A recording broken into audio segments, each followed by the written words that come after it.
Esse vídeo é um corte da live dos Meio Armadores. A gente está semanalmente na Twitch ou no Facebook. Acompanhe a gente no Instagram para ficar por dentro das nossas novidades e da nossa programação. Demorou? Bora pro vídeo.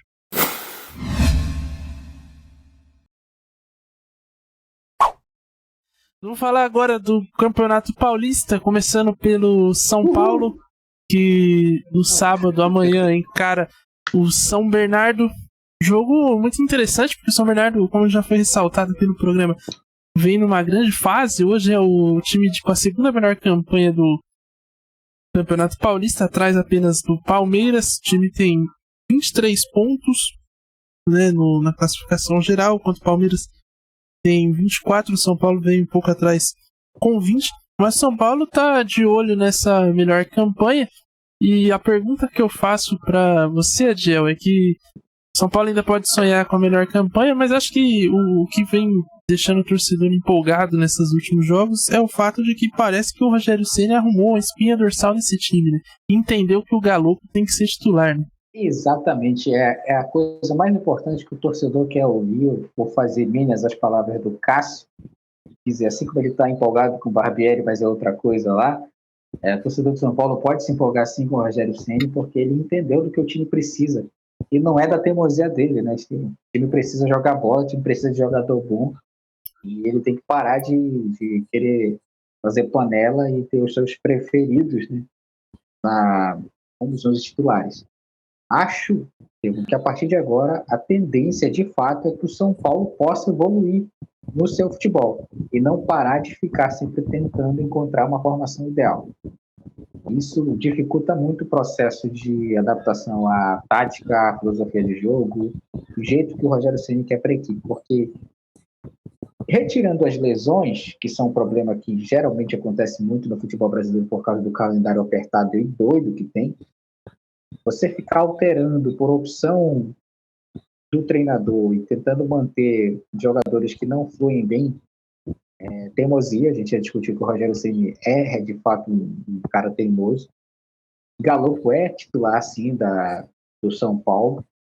A pergunta que eu faço primeiro para o Estevam, antes de passar para o Cássio e concluir meu raciocínio, é saber o seguinte: o Galo, do lado do Caleri, vira uma dupla de atacantes ou quem é que cai pelas beiradas do campo para e o outro fica centralizado? Eu queria entender isso. Como é que vai funcionar isso de fato? Ou o Galo joga aquele jogador mais atrás do centroavante? O Galopo, ele tem atuado como meia, né? Ele, em alguns jogos desse Paulista, ele chegou a atuar como centroavante, enquanto o Caleri estava machucado. Exato. Contra o Red Bull ele entrou, porque o Erisson saiu. Contra a Portuguesa ele também jogou no Morumbi, jogou como centroavante. Mas a posição de origem dele é um meia, né? Nesse jogo contra o São Bento... Desculpa interromper o teu raciocínio, mas esse jogo contra a Portuguesa, o Erisson ainda não estava regularizado, né? Não tinha nem sido contratado ainda. E São Paulo não tinha um reserva e teve que ser improvisado. Nesse jogo contra o São Bento, o Galupo jogou como ala esquerdo, né, como ponta esquerdo. Embora ele não tenha essas características de ponta mesmo, seja um jogador de drible, é mais um jogador de toque, de cadência. Só que ele tem muita chegada à área, né? Tanto que é o artilheiro do São Paulo no ano. Aliás, é o artilheiro do Paulista ao lado do Roger Guedes. E todas as partidas que o Galopo jogou, foi titular, ele foi eleito o craque da partida. Então, assim, é um cara que nesse ano de 2023 tem sido o principal jogador do time e não pode ficar fora, né? Acho que foi depois de um longo inverno aí, sofreu um pouco, mas acho que o Rogério entendeu ali. E acho que, inclusive, pode-se cogitar até que o Luciano saia do time. O Luciano jogou contra o São Bento, só que mais uma vez também acho que ele ainda fica um pouco perdido nessa função de 10, ele ainda não sabe muito bem como atuar. Talvez ali imaginar, quando aqui o David está machucado, o São Paulo está com muita baixa, imaginar um meio campo ali como, por exemplo, Luan ou Pablo Maia, Mendes ou Nestor e Galopo mais à frente, eu não acho impossível não. E aí você tem o Wellington Rato, que tem feito um grande início de temporada também, é uma referência desse time. E do outro lado, um cara como o David, que entrou bem, vinha bem, provavelmente vai voltar, quando voltar vai ser titular. Tem o Alisson ainda, que eu acho um bom jogador, que teve passagem pelo Cruzeiro, o Grêmio. Então acho que o Rato é titular, o Rato joga na direita, tá ali na ala direita e pode ser... O Pedrinho não briga mais por vaga de titular não nesse time? Cara, ele pode entrar, mas ele mostrou mais... Titular. Não sei ainda, não sei. Acho que ele mostrou mais quando entrava no segundo tempo. Ele se mostrou mais útil. Como titular, nas partidas que ele fez, ele não teve o mesmo desempenho. Então talvez seja uma questão para ele 12º jogador. Eu queria saber... Agora a questão aí que o Rogério Ceni vem reclamando no começo do ano aí de ter pontas, agora tá sobrando, né? Tem até para reserva. Sim. Eu até falei aqui, vocês não acreditaram na minha palavra, que o Caio Paulista vinha para ser ponta, porque como lateral no Fluminense ele não foi bem. Mas ele jogou, nos últimos partidas ele atuou como lateral e foi bem até. Contra o São Bento ele foi um dos principais jogadores. Toma, Cássio! Ele foi um dos principais jogadores e saiu até machucado com cãibra, correu o tempo inteiro, fez gol, então tá numa crescente aí. Mas eu queria saber... Ele fez gol por que lado, Estevão Barros, do campo? Pelo lado... Foi um gol de cruzamento, né? Ele foi no escanteio. De dentro.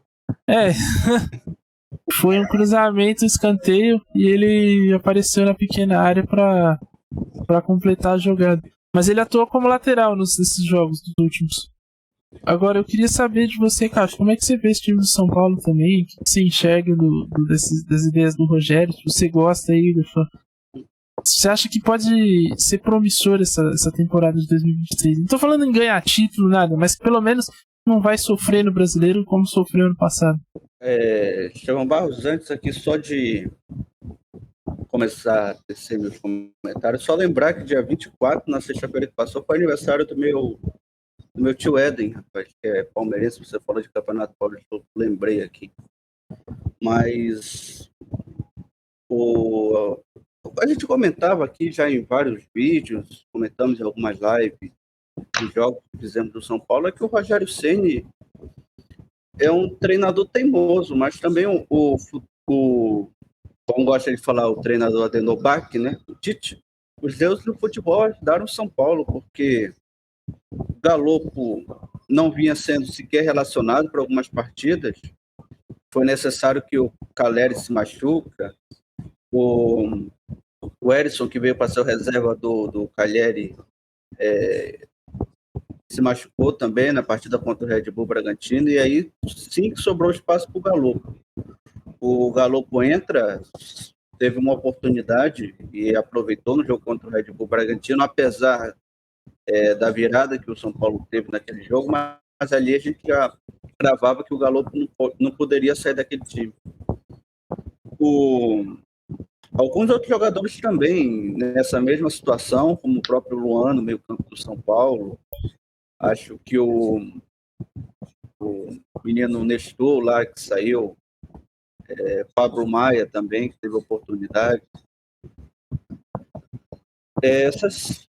O Destino está ajudando muito o Rogério Ceni a também construir essa equipe. Os jogadores que estão entrando estão fazendo estão aproveitando as oportunidades, estão performando bem, estão se assegurando como jogadores titulares dessa equipe.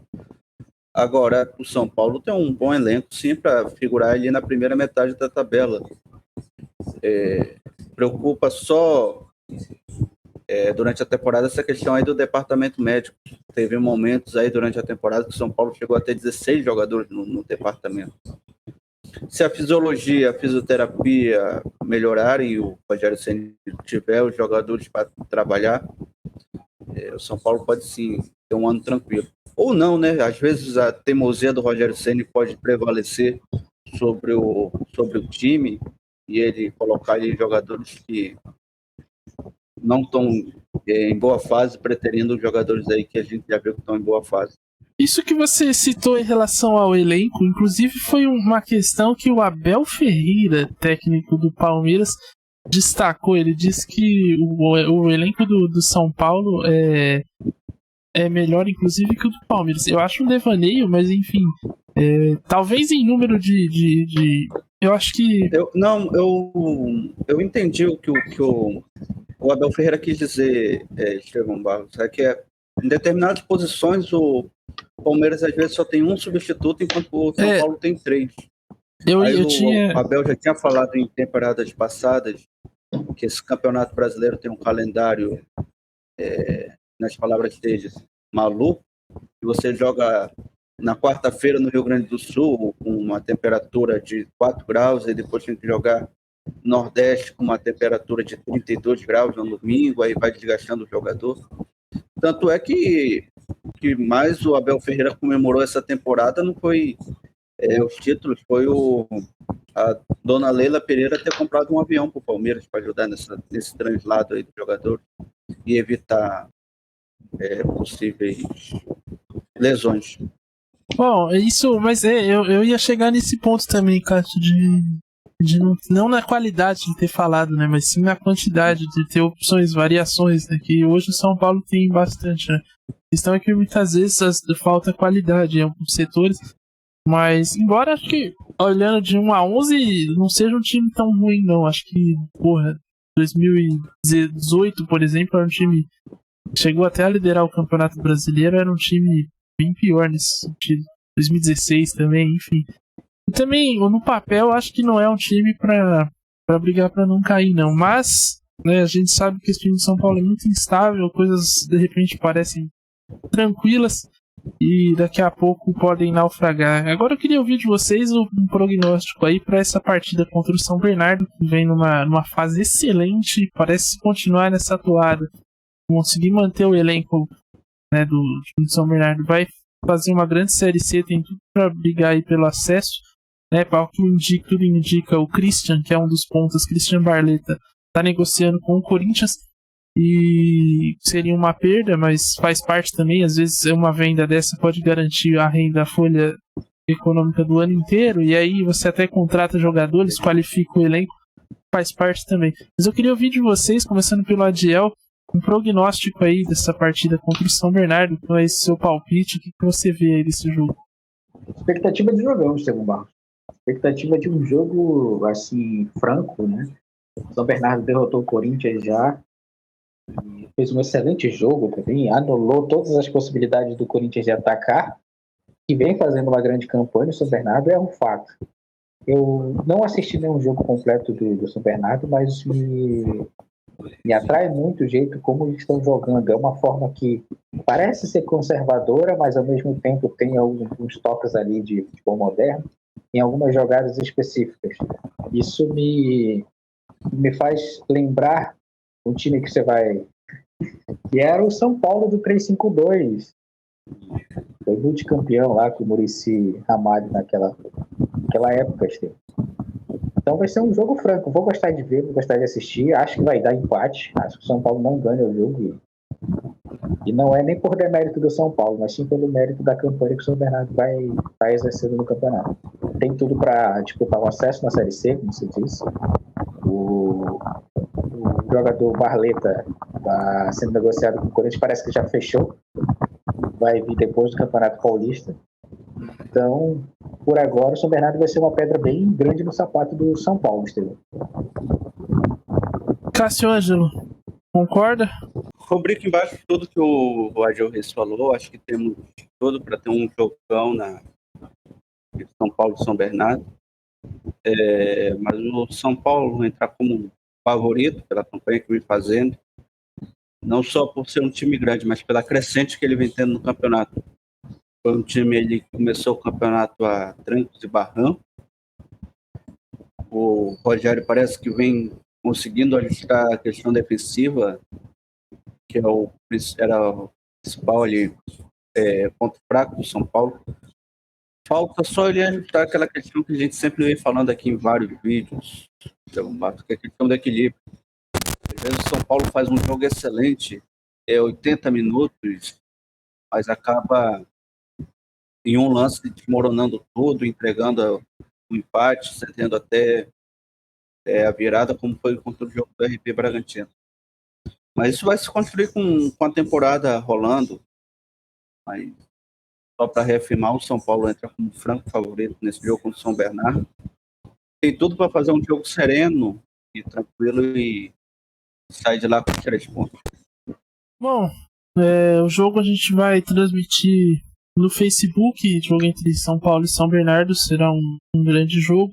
A partir das 5h30. Não, esse jogo é às 6h30, deixa eu lembrar aqui que eu perdi o horário. Mas. Sim. 6h30 o jogo, né? 18h30. Então, você confere, a gente vai entrar ao vivo às 18 com pré-jogo, comentar sobre escalações das equipes, tudo mais, aquele jeito meio armadores de fazer a transmissão. E tem tudo para ser um grande jogo.